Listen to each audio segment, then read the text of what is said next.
Irak diambang perang saudara.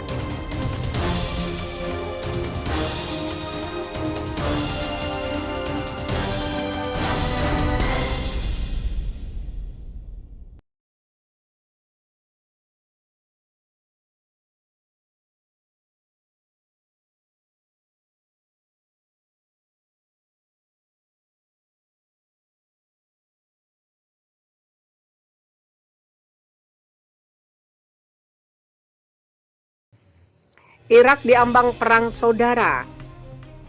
Berada di ambang perang saudara karena bentrokan antara kelompok-kelompok bersenjata, saat ini pemerintah Irak menghadapi banyak tantangan untuk menyelamatkan nyawa rakyat. Dalam wawancara dengan saluran milik negara Al-Iraqiyah, Perdana Menteri Irak Mustafa Al-Kadhimi mengatakan pecahnya konfrontasi antara Amerika Serikat dan Irak di tanah Irak selama pemerintahan mantan Presiden Amerika Serikat Donald Trump adalah mungkin. Dia menunjukkan berbagai pihak berusaha meningkatkan ketegangan untuk mengubah Irak menjadi arena konflik bersenjata antar negara. Pemerintahan Irak saat ini memiliki masa jabatan 1 tahun, di mana dia menghadapi banyak tantangan dan upaya menghalangi setiap langkah reformasi. Al-Kadhimi pun bersumpah bergerak maju dalam memerangi korupsi bahkan dengan mengorbankan pemerintahannya. Dia menekankan negara ini berada di ambang perang saudara.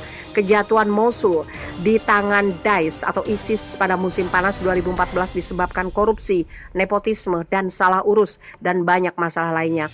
Bahkan di sektor listrik dan hal lainnya kami menemukan bahwa alasannya adalah korupsi, ujar dia. Dia membenarkan Komisi Anti Korupsi sedang menghadapi berbagai dakwaan, termasuk menyiksa terdakwa dan menangkap tersangka dari satu komponen sosial saat melihat ke arah lain dalam kasus yang lain. Namun dia membantah validitas tuduhan tersebut. Agustus lalu, Al-Kadhimi membentuk komite khusus untuk menyelidiki kasus korupsi besar dan membuat surat perintah penangkapan kepada pasukan khusus yang dipimpin Perdana Menteri. PM bersumpah bahkan jika pemerintah diancam, kami tidak akan menangguhkan tindakan anti korupsi dan kami siap mengorbankan segalanya. Perang melawan korupsi berada di puncak tuntutan protes besar-besaran yang meletus di Irak sejak Oktober 2019. Irak adalah salah satu negara yang paling korup di dunia menurut Indeks Transparency International selama beberapa tahun terakhir.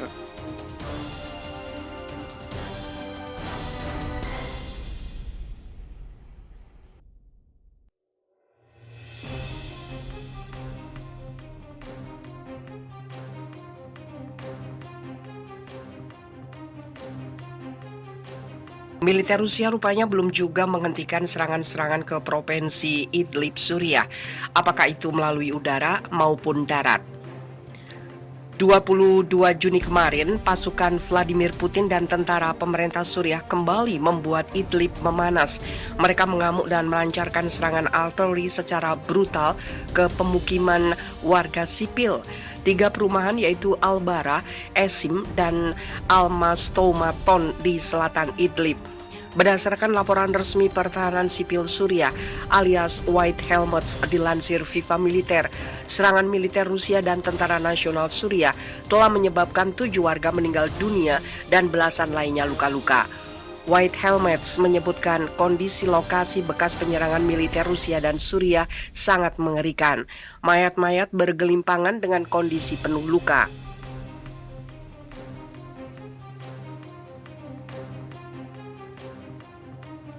Kematian ada di mana-mana. Adegan mengerikan dari White Helmets operasi pencarian dan penyelamatan di Idlib setelah serangan Rusia dan rezim.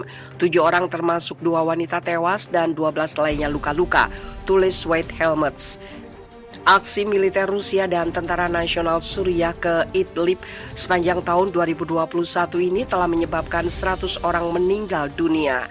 Untuk minggu ketiga, pasukan Rusia dan rezim melanjutkan kampanye militer mereka yang menargetkan NW tanpa kecaman atau tanggapan internasional untuk menghentikan pelanggaran terhadap warga sipil, tulis WH. Perlu diketahui militer Rusia hadir di Suriah sebagai undangan resmi dari Presiden Bashar al-Assad. Pasukan Kremlin dilibatkan untuk membasmi pemberontak dan teroris yang masih bercokol di Suriah pasca kehancuran ISIS.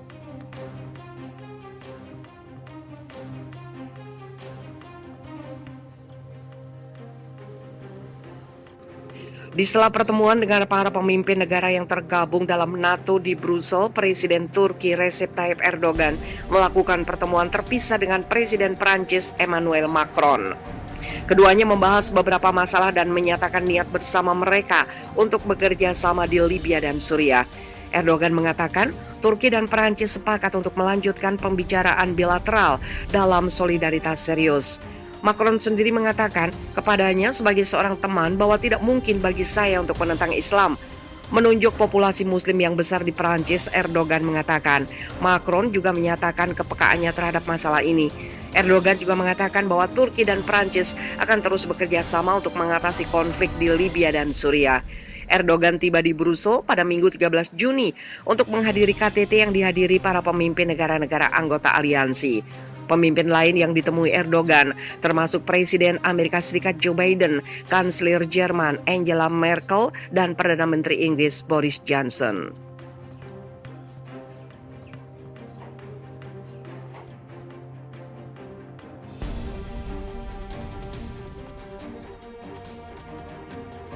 Di sela pertemuan dengan para pemimpin negara yang tergabung dalam NATO di Brussel, Presiden Turki Recep Tayyip Erdogan melakukan pertemuan terpisah dengan Presiden Prancis Emmanuel Macron. Keduanya membahas beberapa masalah dan menyatakan niat bersama mereka untuk bekerja sama di Libya dan Suriah. Erdogan mengatakan Turki dan Prancis sepakat untuk melanjutkan pembicaraan bilateral dalam solidaritas serius. Macron sendiri mengatakan kepadanya sebagai seorang teman bahwa tidak mungkin bagi saya untuk menentang Islam. Menunjuk populasi muslim yang besar di Perancis, Erdogan mengatakan Macron juga menyatakan kepekaannya terhadap masalah ini. Erdogan juga mengatakan bahwa Turki dan Perancis akan terus bekerja sama untuk mengatasi konflik di Libya dan Suriah.